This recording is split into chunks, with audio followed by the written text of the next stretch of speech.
nga ni Bongbong Marcos, hindi makalabas eh.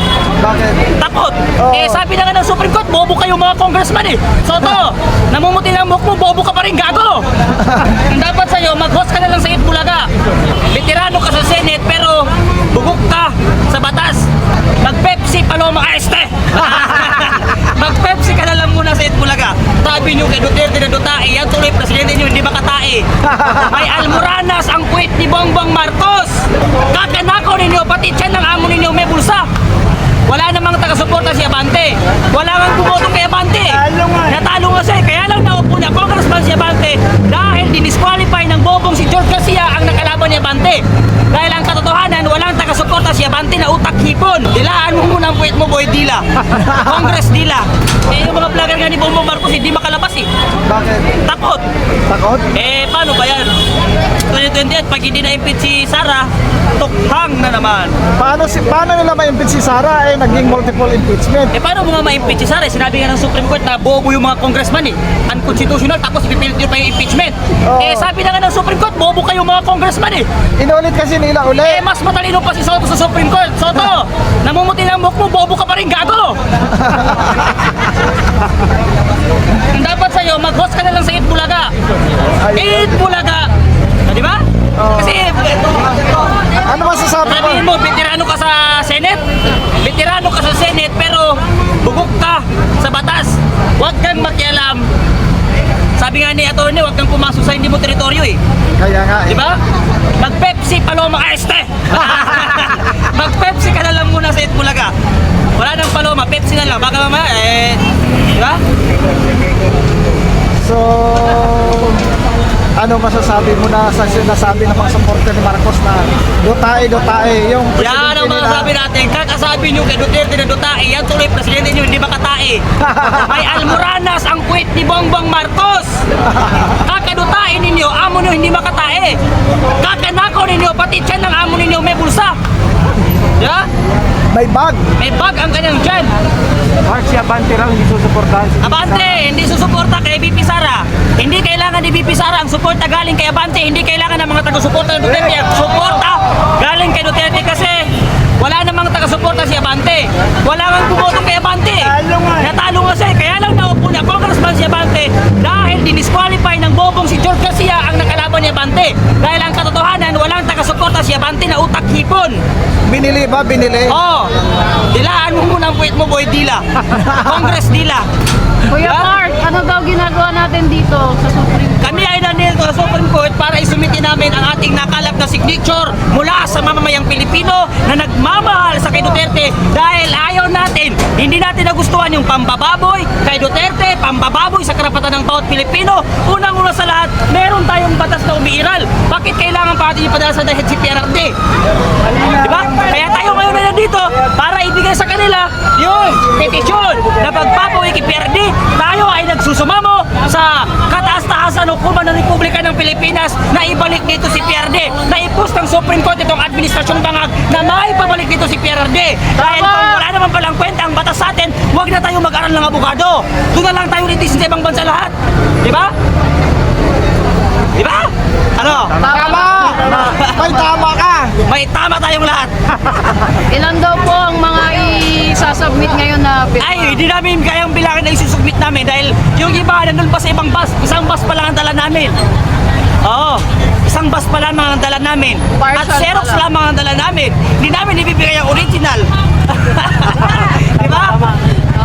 Baka ilo nila. Oo, baka mamaya masunog sabihin na.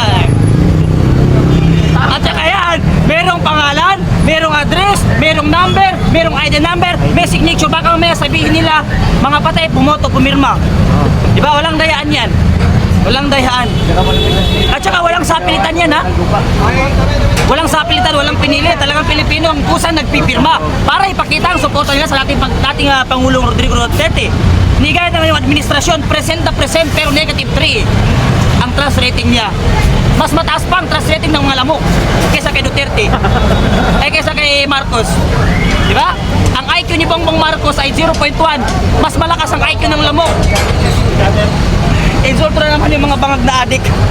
Kuya Mark, yung mga pumirma daw, Alam mo lang yung comment ng mga adik. Bakit hindi pa ito nakukulong? Bakit hindi ito nahuli? Paano ko mahuhuli? Naglako ba ako? Hindi nyo nga may pakulong yung mga congressman na magnanakaw eh. Tapos uunahin nyo yung mga kumakalaban ng korupsyon? Ano to, M&M na lang? Diba?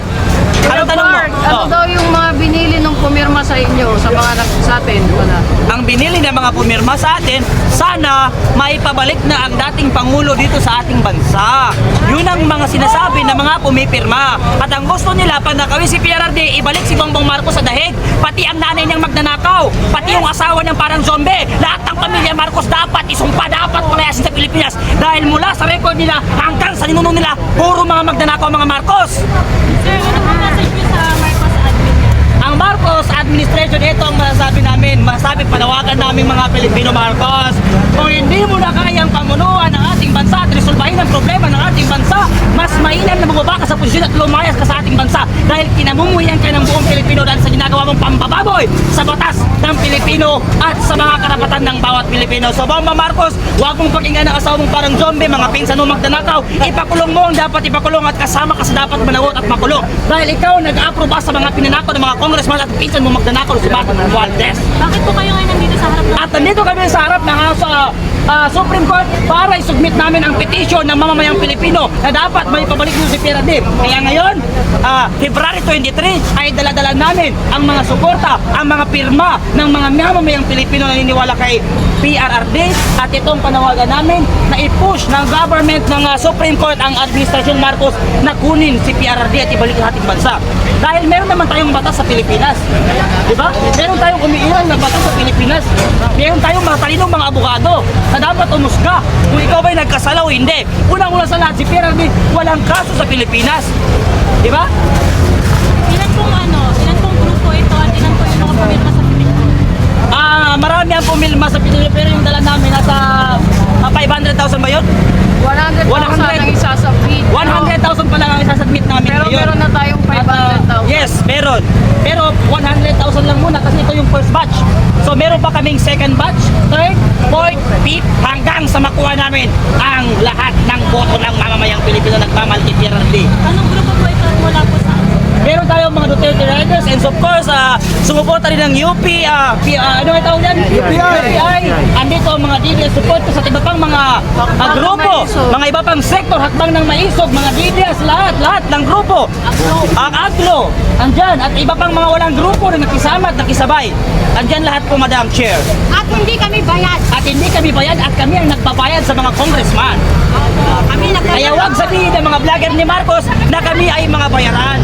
Dahil kami ang nagbabayad sa mga congressman, kami ang nagpapalamon sa mga public servant, kami ang nagpapaaral sa mga anak nila, kami ang nagpapaaral, kami ang nagkakasasakyan nila. Di ba? Kailan niyo po isasubmit ng second petition? First batch ito 100,000 pesos. So, itong first batch natin ay ngayon isusubmit, pero yung second batch ay pag-meetingan pa, pag-uusapan pa kung kailan natin at iintay natin yung respond ng Supreme Court dito sa unang petition na ating ipinasa bago natin paplanuhin yung next. Yes po. Kanina po mga anong oras na yan? 11 or 11? Yes po. Tinagat ko na. Una ko na sa lahat, andyan ang hakbang ng Maisog, Duterte Riders, AGLO, at ang UPI. Yan, so hindi ko nabilang kung ilan yung tao kayo kasi marami, di ba? Marami, so hindi na namin nabilang. Sabi niyo naman sa mga ating sa maraming daw ang Yes. Talagang maraming namatay kasi maraming adik at maraming kriminal. At sa mga estudyante, nagalit sila, against sila sa KPRD kung bakit ito pinagpapatay yun. Kayo ang pinutiktahan, tayo mga kabataan ang pinutiktahan. Kasi pag hindi ginawa ni PRRD yung war on drugs na yan, natural, next generation, lahat ng estudyante adik. Kasi mas malala pa. Mas malala yung mangyayari. Marami So, na mga rape ngayon, mga bata pinuputulan ng ulo ni rape. yes, of course. Pati sa San Pablo, grade 3 na bata, pinutulan ng ulo. Magkapatid doon sa pinamumuno nila ni Robredo. Pinatay din. Yung mag-inang pulis, pinatay rin dahil sa kadikan. At ngayon, bumabalik na naman ang mga krimen sa ating bansa. Dahil wala na ang kailang kinakakatakutan na si PRRD. Di ba? So, ang iba, ayaw sa Sara. Dahil walang accountability, walang transparency. Wala daw. Ano yung mga... Bakit yung mga Bakit?